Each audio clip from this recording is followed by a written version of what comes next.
guys, welcome back. Today I am joined with these incredible people and we are going to talk all things cyberbullying. It's awful and how the internet could really be without it. Okay, so if you guys could quickly introduce yourselves. I'm Chessie King and I work with the cyberbullying charity Cybersmile, and I go into loads of schools and help students, teachers and their parents to combat bullying online and offline. I'm Jamie Windus. I am a trans activist, model and writer, primarily looking at the ways in which online trans people are treated and how we can make that more accessible and respectful. I'm Katie Snooks and I'm a content creator. I have a YouTube channel and a blog. I try and talk about kind of really relatable stuff online. I documented my acne journey and spoke a lot about how bullying online could make me feel really shit about myself that way. And I also talk about sex and dating and relationships. Amazing. Okay, so first question, to get us straight into it, is what would you say cyberbullying entails? I think it's kind of that anonymity to it, isn't it? It's that level of language that people wouldn't use necessarily in person, but still has that kind of fire and anger to it, that is essentially bullying. And I think the anonymity to it makes people feel like it's not bullying, and then there's too many steps in between the people for it to have an impact. Like it's not real life. Yeah, exactly. Yeah, kind of hiding behind a screen, like you'd never dream of saying it online. And there's an aspect of them not finding out who's saying it and hiding behind a screen. And it can happen in so many different places. You've got obviously social media and online forums, you've got the comment sections on websites. Oh, they're brutal. Definitely. Never look at those. No. But it's so scary how anyone could be doing it. And like there have been some circumstances obviously recently that people, even with large followings, are taking on that persona, and it just shows how consuming it is. And we all know that no matter how many times you say, or everyone else around you is saying, oh, don't listen to them, like they don't mean it, or they wouldn't say it to your face, like it does consume you. And you can actually, well, not us, but it can actually make you a troll because you want to stand up for yourself, so therefore you are putting yourself out there and supporting yourself, but then you can get so sucked into it, and it's really scary how anyone could be doing it. Yeah. So personally, if you want to talk about it, you don't have to, but what are your individual experiences with cyberbullying, and just a little bit about that? Like an account was set up where they posted all my photos that I'd posted, and then they'd edited them to make me look minus 10 kilograms and said I look better like that. So they were posting side by sides and saying, you should really look like that. That's so time consuming. I know, I was like, good effort. Like the amount of effort, what haven't they got anything like it more might be a university productive to do? project or something. But yeah, some of them you just think, oh, I try and like take that power back and read out these comments and be like, you look so much better minus 10 kilograms, and like just try and empower myself, because for me, like putting on a persona just takes away that like, but that can only go so far, and it really does eat away at you. I think mine is really bizarre because it's like so basic. Like most of the time it is appearance based, but a lot of the time it is literally like existence based. So like the transphobia is it's not like necessarily specifically body image. It's literally like your physical existence is not legitimate in any space, and that's mostly what people kind of go for. Like whenever I enter kind of gendered specific spaces, the trolling is basically like, why are you there? You shouldn't be there. Like, leave. But it definitely gets to you, because then you kind of, even though you know it's not real and you know you don't know these people, in the back of your head you're like, maybe that's slightly true, even though obviously logically you know it's not correct. It always goes in somewhere. Like when you're reading through the comments and things, they do always say they stand out so much, and even though you might not be looking for something and all the other comments are lovely, that one will stand out and it will go in and it will stay there subconsciously, even if it's not consciously, which is so damaging. Yeah, for me, it sometimes feels like I cannot do anything right online, and I don't know whether that's but probably because of my job and because I put my life out there for people to judge. But they always find something, and it always is the stuff that I'm already really like insecure about. So my height, for example, I'm under 5 foot.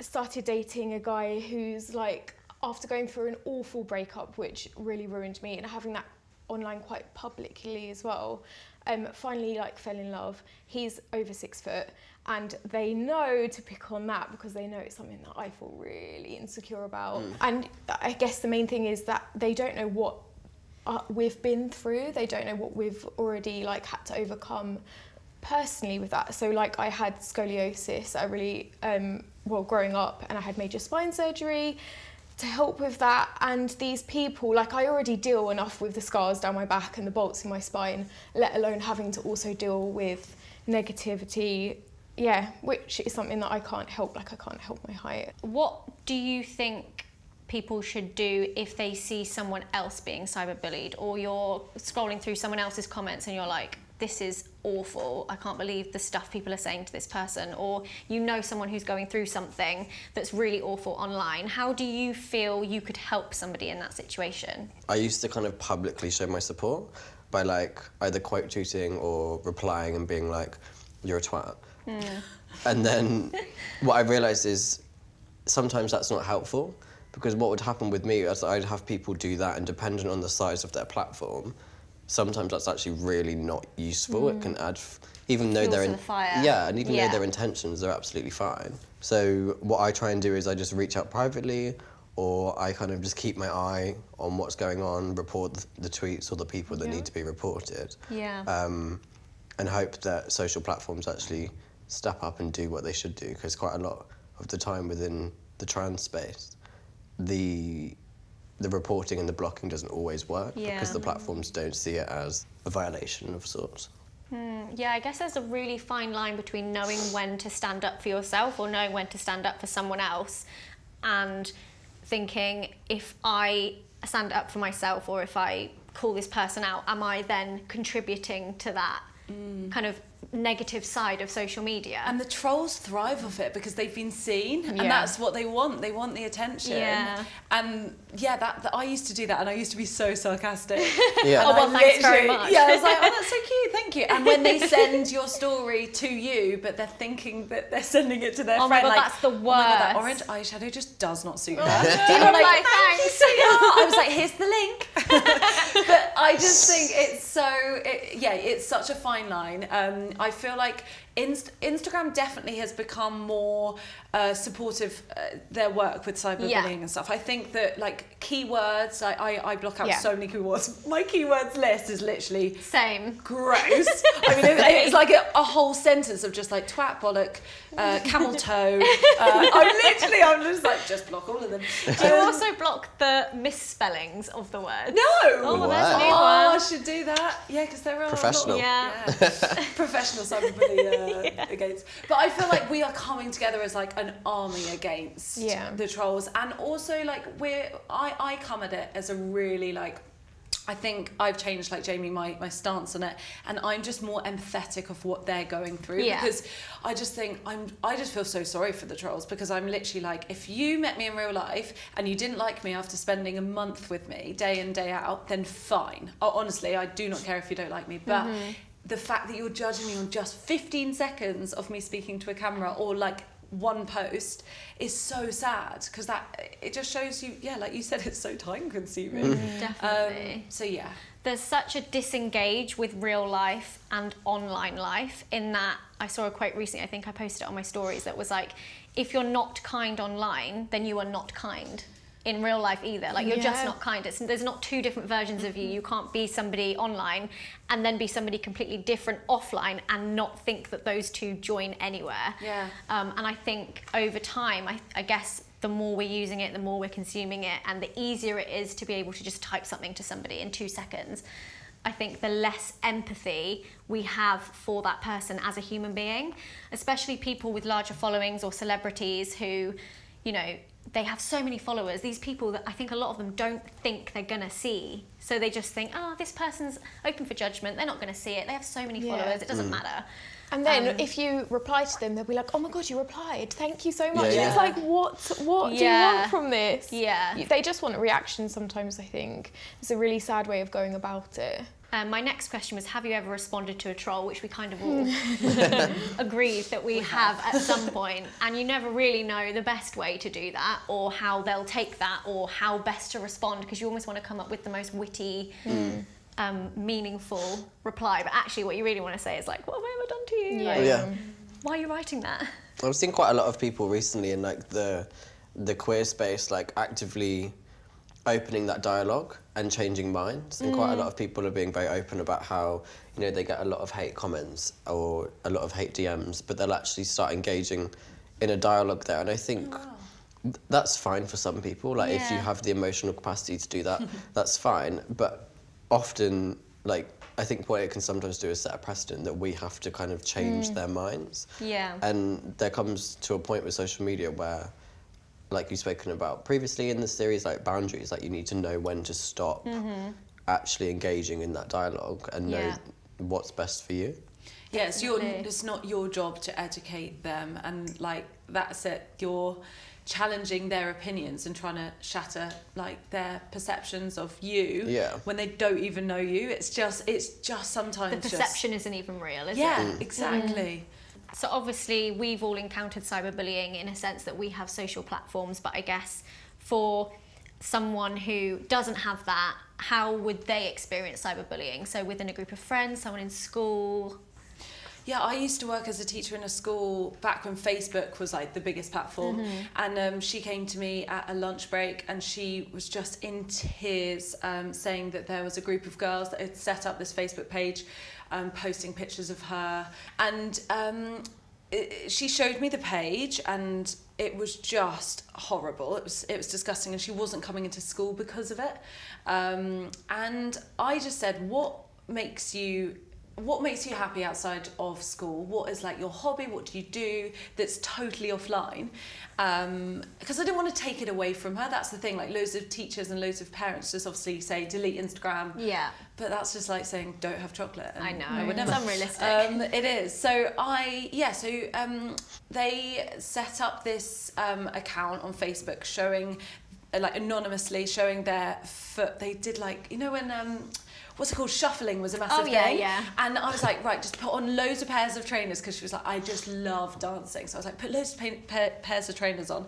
And then she filmed like just her feet, and it was like they'd seen a different side of social media, and using it creatively using it creatively, instead of seeing the negative side of being bullied, and it just completely changed their perception of how they could use it, and they really started disengaging in the whole bullying thing. And obviously that's not completely, it didn't help with the bullying, but it helped her mindset of social media and how she saw it. So what would you say is the difference then between bullying and banter? Because I feel like a lot of the time people use that as a bit of a leeway. They'll be like, you know, it's just a joke, or you laughed about this last week, or it's funny. Where's the line? I think it's if you know that it will really hurt someone and it's spiteful, and if it's personal, then it doesn't matter if you've been able to laugh about it in the past. You need to think a little bit more, and also put yourself in their shoes. Like, if you would get upset at someone saying that, then don't say it. Just think a bit more before you think. Yeah, I guess it's also relational. If you're really great friends of someone and you have an inside joke and you think, I think it's fair for me to make this joke and it will be well received, then maybe. But if it's someone you don't really know, or I don't know, you say something completely out of line and you have no idea how it's going to go down, and you're like, oh, it's just banter, it's probably not going to go down as well. Purely for me, it is all about quality of the relationships you have. You don't need to have loads of friends.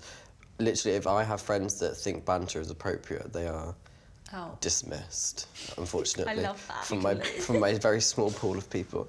If you can have an open conversation and kind of share how you feel and if it makes you feel, and if they come back on the defensive, maybe reevaluate that relationship. Agree. Do you think it's possible for social networks to police cyberbullying? I feel like Instagram are trying, but it's so, like, we never knew that Instagram was going to be what it is now. Yeah. I mean, when we started, I posted the same photo 5 times with different filters on. I didn't know people could see it. Creativity. Valencia filter. I feel like they're trying, but it's such a huge scale that it's like a global brand trying to go plastic free in 5 seconds. It's just doing it step by step and using the right people that are trying to do good with their platforms.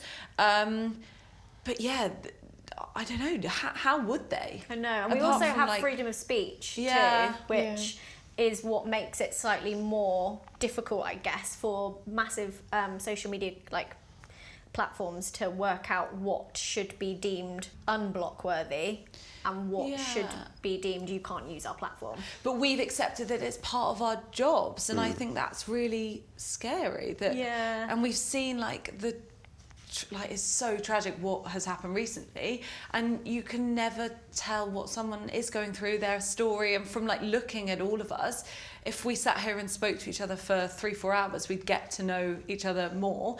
But just from purely how we look, you can't. And that is Instagram. It's just the first layer of someone, isn't it? You never delve in unless we're vulnerable and open to what is going on inside. What would you say to somebody who is cyberbullying? Do you have anything you would say to them? Fuck off. Like, just fuck off. Go to therapy. Like, because need help. It's more about you. And like we've said before, it's more about what you're feeling and why you're interpreting those feelings into being a dick. Like, yeah, I guess evaluate why you feel you need to make those comments or write the things you're writing. Yeah. And I guess. So I didn't really give you a lot to go. Oh no, that's fine. So, fuck off. Just that, 2 words. Yeah, just fuck off. I think also people need to be a bit more empathetic. Like you were saying, you don't know what someone is going through. You're just seeing what they put out, and actually there could be a lot more going on behind the scenes. What you say to somebody could be the final straw for somebody. It could be the last thing they ever want to read that's negative about themselves. You just never know. Everybody has things that they're going through, so everyone should be a little more mindful of that, I think. Is the internet a fundamentally mean place? It's got pros and cons, hasn't it? Like, it's an does. amazing thing. It's brought people closer together. It allows us all to be more creative and learn so much, but it has a negative side, a dark side. And I don't think it obviously means to be a bad place, but sadly people are mean. Yeah, because on the negative side, you've got things like cyberbullying, but then you also, on the positive side, have people finding like-minded people and building communities and making friends and actually finding solace in other people and being like, oh my God, this is amazing, and I never thought anybody else would feel this way. It's kind of a double-edged sword, but I do feel like this side needs a little bit of work on it. It needs help. Potentially. I feel like the mean side, as much as we don't want it to win, is definitely thriving at the moment. And yeah, we need more people just like standing up for others that are going through so much hate online. And yeah, I just feel like there's so many different voices that it's almost got so saturated that you've got to create your own news feed, because otherwise, like, I literally have, the number of humans have gone down and the number of animals have gone up in my news feed, because I'm just like, oh, there are too many voices. Animals don't give me shit. No, they don't have opinions. Well, they do know if you're a bad person. But yeah, I just think you need to take control of your phone. Yeah. And it can't control you, because like, even though we know the short-term effects like mental health issues and everything, we don't know what's happening long-term because it's not been around long enough. Like, I just think, like, with our brain, like, it's just eating away at like brain cells, and it's now as addictive as Class A drugs, social media. And it just shows, doesn't it, that we all need to just use more time speaking to each other in real life. Yeah, and actually it does make you sit there and think, what will it be like in 10 years' time? When our children are like, well, if we have some. Yeah. When our children. Our dogs. Yeah. Is there anything we can do to make the internet a better place, or things that can be put in place that mean we're not having such a negative experience if we're using social media? I think we can't always push all of the blame on the platform. Don't get me wrong, like the platforms, like specifically Twitter, needs to be shaken up and changed. Yeah. And Instagram also needs change, but it's a human-driven platform. And if you look at kind of the social and political climate that we're in, the conversations that are happening online, often it feels like they're detached from real life, but they're actually conversations that are happening in the world right now, and that's how people's minds are moving. You know, it's more right-wing.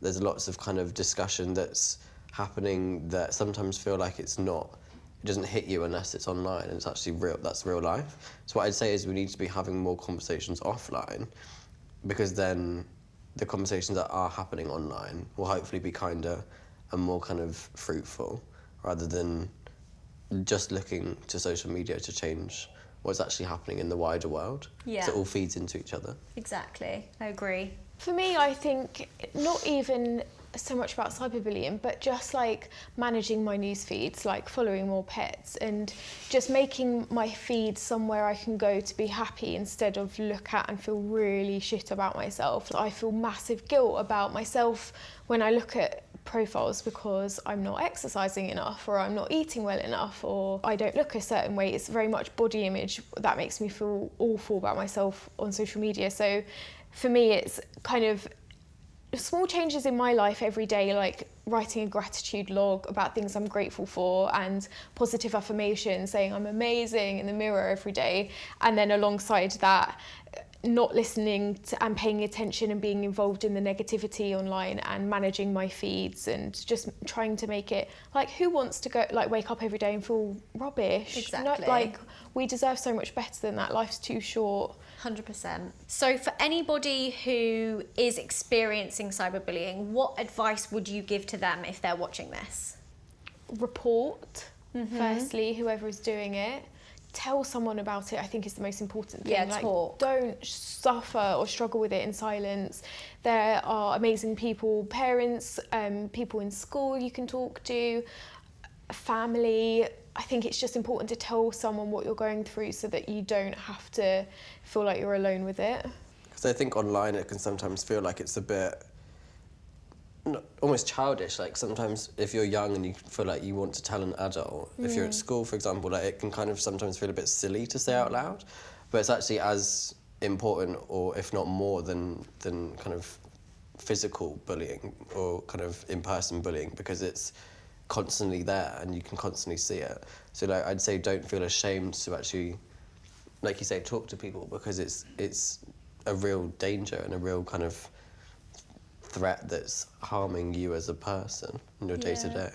And going home with you too. Something that could be happening physically or in real life at school is then also following you home, because it's all over your social pages, it's things coming through to your phone, and I can only imagine how like overwhelming that must feel. When we were at school, we could escape the bullying because we didn't have it on our phones, but now it is just, it's there constantly.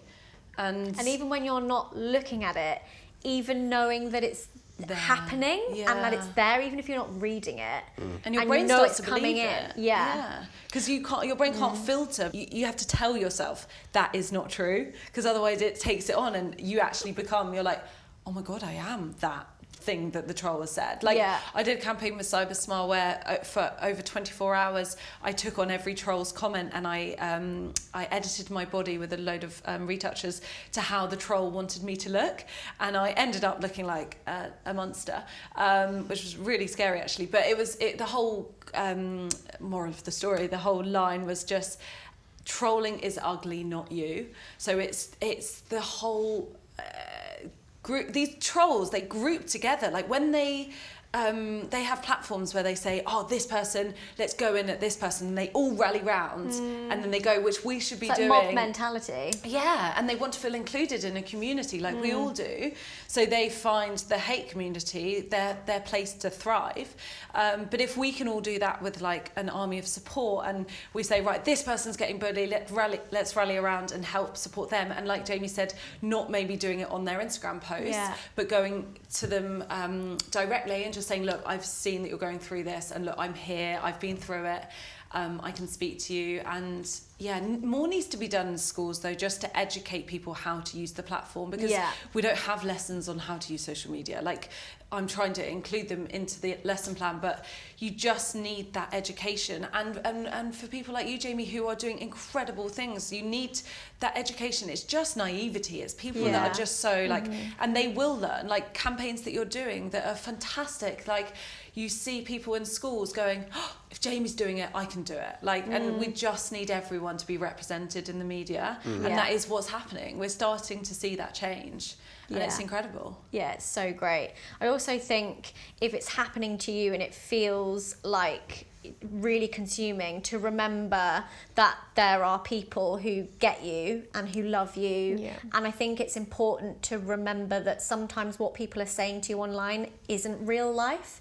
Not everybody really knows who you are. They don't know you like your family or your friends or the people that you really love around you. So I think if something is happening online and you feel really overwhelmed and you get confused and you're like, am I like that? Do I do that? I think it's really important to take yourself back, speak to the people who really care about you, who you really care about, to get kind of a bit more grounded and realise that, yeah, it's not you. It's, you know, the issues that other people have and that they're going through that are being projected onto you, and that you have everybody you need around you, basically.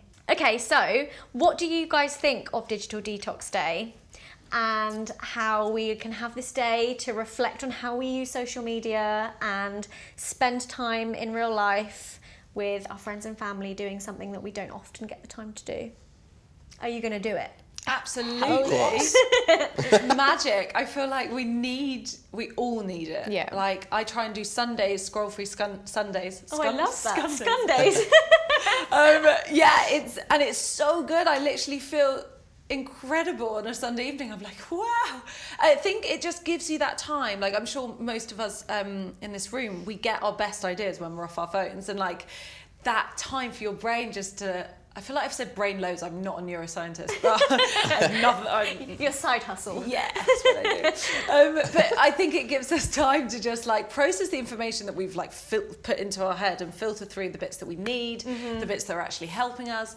And I think it's phenomenal. We need a scroll-free day. Digital Detox Day. Digital Detox Day. A DD day every month, every week. Yeah, I'm all for it. No, I don't think I Every could do day, every imagine. Yeah, because I delete mine when I'm working.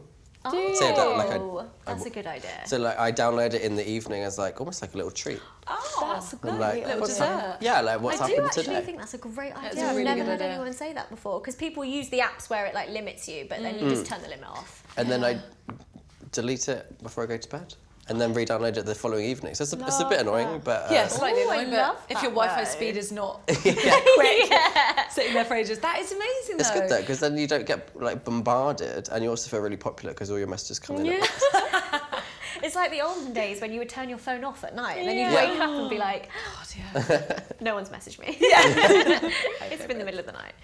I'm really excited because some of my favourite hobbies are things that do not involve the internet. Like, my idea of the dream date is sitting on the sofa with a book and a glass of wine and a bubble bath in the evening. Like, that is my ideal. Why don't I do that? Like, I have 3 days and instead I'll sit in front of Netflix and just scroll, and I don't even engage in what I'm watching. It's so frustrating. So I'm really looking forward to the day so I can fully switch off and spend quality time with my loved ones and myself. Love that. Yeah.